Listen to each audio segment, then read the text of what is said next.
Divorce का सबसे बड़ा कारण तो एक्स्ट्रा मैरिटल अफेयर ही है। इसके बारे में हमारी लॉ क्या कहती है? एक्स्ट्रा मैरिटल अफेयर को एक नाम देते थे जो नाम था एडल्ट्री। 2018 में सुप्रीम कोर्ट की एक जजमेंट आई Joseph Shine versus Union of India, जिसमें इसको डीक्रिमिनलाइज कर दिया गया क्योंकि ये हमारे आर्टिकल 14, 15 एंड 21 को वायलेट करता था। लेकिन अभी भी हम इसको एक सिविल रॉन्ग की तरह ट्रीट करते हैं बिकॉज ये डाइवोर्स का एक ग्राउंड भी है और देखा जाए तो एक कारण भी है डाइवोर्स का कपल्स के बीच। बहुत सारे ऐसे केसेस मेरे सामने भी आए हैं जिसमें कि वाइफ या हस्बैंड कोई भी ऐसे एडल्ट्री के केसेस में है, लेकिन आज भी वो मेंटेनेंस पे कर रहे हैं। हस्बैंड था, वो होटल बिल्स लेके आया, वाइफ के फोन की ऐप की हिस्ट्री लेके आया, होटल रूम्स उसने बुक किए थे, उनकी कुछ चैट्स लेके आया जिनमें वो रोमांटिक बातें कर रहे थे and regarding the sexual intercourse also. उस बेसिस ने कोर्ट पे उनको मेंटेनेंस के लिए डिनाई किया है।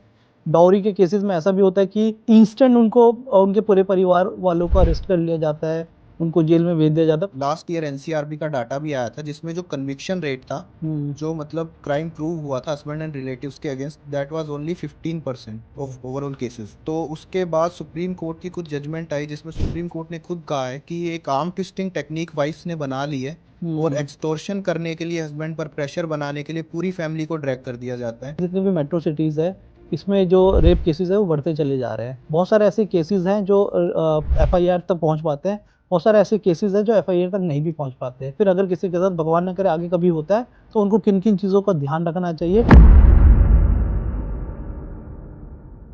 नमस्कार दोस्तों, एक बार फिर आप लोगों का स्वागत है विजनरी वॉइस बॉक्स के एक और धमाकेदार पॉडकास्ट में। मैं राहुल चंद्रवंशी एक बार फिर आपका स्वागत करता हूं। तो आज का जो टॉपिक है, आपने थंबनेल में पहले ही देख लिया होगा कि आज हम बात करने वाले हैं एक्स्ट्रा मैरिटल अफेयर के बारे में, और उसके अराउंड बहुत सारे जो मिथ है उनको बर्स्ट करने के लिए हमारे बीच में जो गेस्ट है उनका नाम है एडवोकेट साहिल राणा। तो आइए स्वागत करते हैं साहिल जी का। साहिल जी, आपका बहुत बहुत धन्यवाद, और तहे दिल से धन्यवाद कि आपने इतना कीमती समय निकाला हमारे लिए। कैसे हैं आप? मैं बिल्कुल ठीक हूँ सर, थैंक यू मुझे बुलाने के लिए। आप कैसे हैं? मैं बहुत बढ़िया हूँ।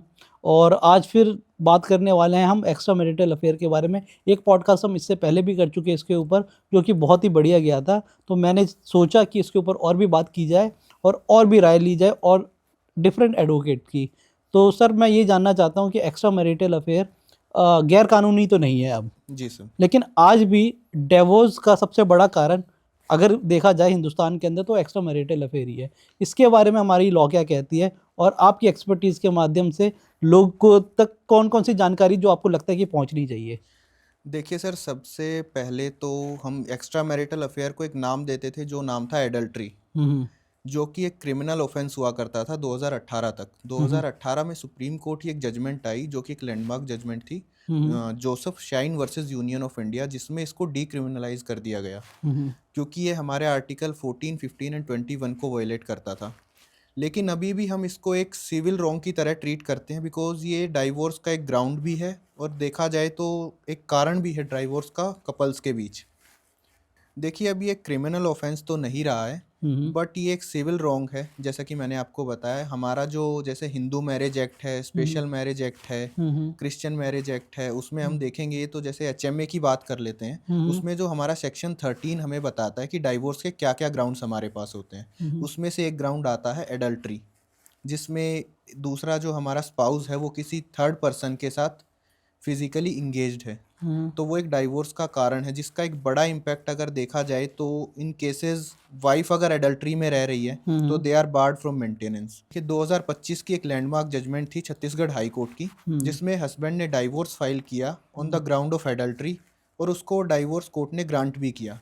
तो उसके बाद जब वाइफ ने पिटीशन फाइल की मेंटेनेंस के लिए under section 125 of CRPC and which is now 144 of BNSS, तो उसमें वाइफ को कोर्ट ने डिस्क्वालीफाई कर दिया that she is not entitled to maintenance because वो एडल्ट्री में रह रही थी।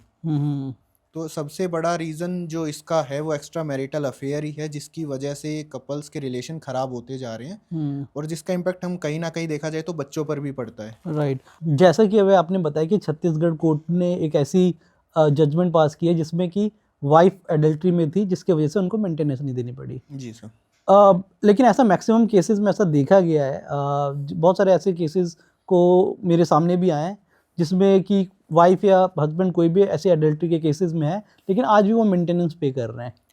सर देखिए, एडल्ट्री को प्रूव करना इतना इजी है नहीं, क्योंकि एडल्ट्री प्रूव करने के लिए इनफैक्ट कोर्ट भी ये कहता है कि एडल्ट्री प्रूव करने के लिए आपको कोई स्पेसिफिक एविडेंस लेके आने पड़ेंगे, बट वो सर्कमस्टांशियल हो सकते हैं, क्योंकि एक सिंपल सी चीज़ है, एक वीडियो तो कोई लेके आ नहीं सकता। बट जिस केस की मैं बात कर रहा हूँ उसमें जो हस्बैंड था वो होटल बिल्स लेके आया, वाइफ के फ़ोन की ऐप की हिस्ट्री लेके आया, होटल रूम्स उसने बुक किए थे, उनकी कुछ चैट्स लेके आया जिनमें वो रोमांटिक बातें कर रहे थे and regarding the sexual intercourse also. उस बेसिस ने कोर्ट पे उनको मेंटेनेंस के लिए डिनाई किया है। और कोर्ट का कहना है कि सर्कमस्टांशियल एविडेंस जैसे चैट्स और photos, videos like hotel bills etcetera, ये सब चीज़ें जो हैं उससे हम एक एविडेंस जो है हस्बैंड एक शो कर सकता है कोर्ट को। अगर कोर्ट को वो रेलिवेंट लगता है तो वो उसको कंसिडर ज़रूर करती है। बट उसमें हमें एक चीज़ का ध्यान रखना होता है, जो चैट्स, वीडियोस, फोटो होती हैं वो टेम्पर्ड नहीं होनी चाहिए। उसके साथ एक सेक्शन 65 भी ऑफ इंडियन एविडेंस एक्ट का एक एफिडेविट जाता था, which is now under the BSA 2023, जो अब एक्ट चेंज हो गया है। वो सब चीज़ें हमें ध्यान रखनी चाहिए। जिस डिवाइस से वो रिकॉर्ड की गई है वो डिवाइस हमारे पोजेशन में होना चाहिए। इन केस कल को वाइफ उसको डिनाई करती है तो उसकी ऑथेंटिसिटी के लिए हम उसको FSL भेज के उसका डाटा रिट्राइव करके शो कर सकते हैं। ओके, मतलब इसमें भी बहुत सारी कॉम्प्लेक्सिटी है। बिल्कुल सर। और जो आज भी मेंटेनेंस दे रहे हैं इसका कारण ये हो सकता है कि उनके पास इनफ प्रूफ नहीं होंगे उसको बिल्कुल प्रूव सर। करने के लिए। Right right. So Sahil sir, वैसे तो समाज में बहुत सारी कुरीतियाँ हैं, उसमें से जो एक कुरीति जो मुझे पर्सनली बहुत ज़्यादा नापसंद है, वैसे कोई से भी जो कुरीति है किसी को पसंद होती नहीं है, वो ये है कि डाउरी, जिसको दहेज, स्त्री धन, बहुत सारे अलग अलग नाम से बुलाते हैं। डाउरी के को लेकर बहुत सारे ऐसे केसेस निकल कर आए हैं जिसमें फॉल्स एलिगेशन भी होते हैं। डाउरी के केसेस में ऐसा भी होता है कि इंस्टेंट उनको उनके पूरे परिवार वालों को अरेस्ट कर लिया जाता है, उनको जेल में भेज दिया जाता है। बहुत सारी चीज़ें सुनने में आती है, पता नहीं कितनी सही है कितनी गलत है। तो डाउरी लॉ के बारे में अगर हम बात करना चाहें तो आप क्या चाहते हैं कि लोगों को ये बात पता होनी चाहिए? देखिए, डाउरी के लिए कुछ स्पेसिफिक सेक्शन भी हैं जो हमारे CRPC में बेसिकली जो जनरल पब्लिक है 498A के नाम से जानती है। वो सेक्शन अब which is now 85 of BNS, जिसमें cruelty by the husband and family members के बारे में बताया गया on the demand of dowry. Okay. तो सर उसमें सबसे पहले तो जो है आजकल हम देख रहे, लास्ट ईयर NCRB का डाटा भी आया था जिसमें जो कन्विक्शन रेट था, जो मतलब क्राइम प्रूव हुआ था हस्बैंड एंड रिलेटिव्स के against, that was only 15% of overall data, overall cases. तो उसके बाद सुप्रीम कोर्ट की कुछ जजमेंट आई जिसमें सुप्रीम कोर्ट ने खुद कहा है कि एक आर्म ट्विस्टिंग टेक्निक वाइफ्स ने बना ली है और एक्सटोर्शन करने के लिए, हस्बैंड पर प्रेशर बनाने के लिए पूरी फैमिली को ड्रैग कर दिया जाता है। रिसेंटली सुप्रीम कोर्ट ने शिवांगी बंसल के केस में एक फैमिली वेलफेयर कमेटी का भी गठन किया और एक 2 मंथ कूलिंग पीरियड का इसमें को इंट्रोड्यूस किया गया कि FIR से पहले एक 2 मंथ कूलिंग पीरियड जो रहेगा। इसमें बेसिकली होता क्या है, वाइफ CAW सेल में अपनी कंप्लेंट फाइल करती है जिसपे FIR इनिशिएट होती है। तो उसमें एक कमेटी बैठेगी, बेसिकली वो लोग एडवोकेट्स ही होते हैं, they are designated by the Supreme court.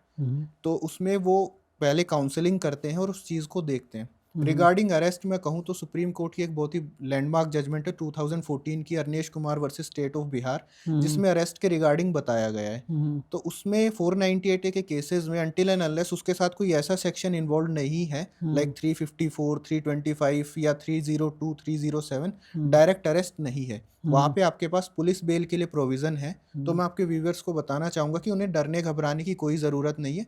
जब उन्हें CAW सेल से या पुलिस स्टेशन से कॉल आता है तो पुलिस स्टेशन जाए, अपनी बात रखें, बिकॉज उसमें पहले मीडिएशन होती है, देन काउंसलिंग होती है, फिर फैमिली वेलफेयर जो कमेटी के मेंबर होते हैं वो उनको गाइड करते हैं, उसके बाद FIR को इनिशिएट किया जाता है। तो लोगों के पास प्रोविज़न है पुलिस बेल का, तो लोगों को डरना घबराना नहीं है इस चीज़ से, और जाए अपनी बात रखे और पुलिस बेल के लिए जा सकते हैं। इन केस उसके साथ कोई ऐसा सेक्शन है, मान लीजिए वाइफ ने सुसाइड कमिट कर लिया है, वाइफ को कोई ग्रीवियस हर्ट हो गया है, उस केस में उनके पास प्रोविज़न है एंटीसिपेटरी बेल का।